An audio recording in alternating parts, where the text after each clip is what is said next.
තෙරුවන් සරණයි. කොහොමද ඔයාලට? ඉතින් මේ තමයි කුසල යාත්‍රා එකේ පළවෙනි වීඩියෝ එක. මම හිතනවා ඔයාලා හැමෝම සතුටින් ඉන්නවා ඇති කියලා. එක්කෙනෙක් සතුටෙන් ඉද්දී තවත් කෙනෙක් දුකෙන් ඉන්නවා. ඒක තමයි ලෝක ස්වභාවය.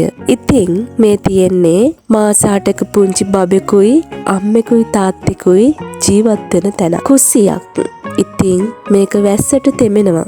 තහඩු තමයි සෙවිලි කරලා තියෙන්නේ. එයාලා ගොඩක් දුකසේ තමයි ජීවත් වෙන්නේ. තව කෙනෙක්ගේ කඳුලක් පෙන්නලා views එකක් ගන්න තරම් මා පහත් කෙනෙක් නෙවෙයි. ඒත් එයාලට සහනයක් සලසන්න ඕන නිසායි මම මේ වීඩියෝ එක මේ විදියට කරන්නේ. ඔයාලට පුංචි රුපියලකින් හරි මෙයාලට තහඩු ටිකක් අලුතින් තහඩු ටිකක් සෙවිලි කරගන්න උදව්වක් දෙන්න පුළුවන් නම් මං account number එක දාලා තියෙනවා.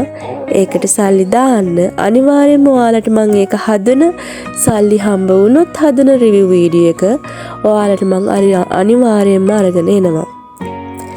ඉතින් එයාගේ තාත්තා පුංචි බබාගේ තාත්තා කරන්නේ ගොවිතැන්. එදා වේල කාලා එයාලා ජීවත් වෙන්නේ. ඉතින් ලස්සන නිවසක් ලස්සන කුස්සියක් හදාගන්න එක තමයි එයාලගේ හීන වෙලා තියෙන්නේ.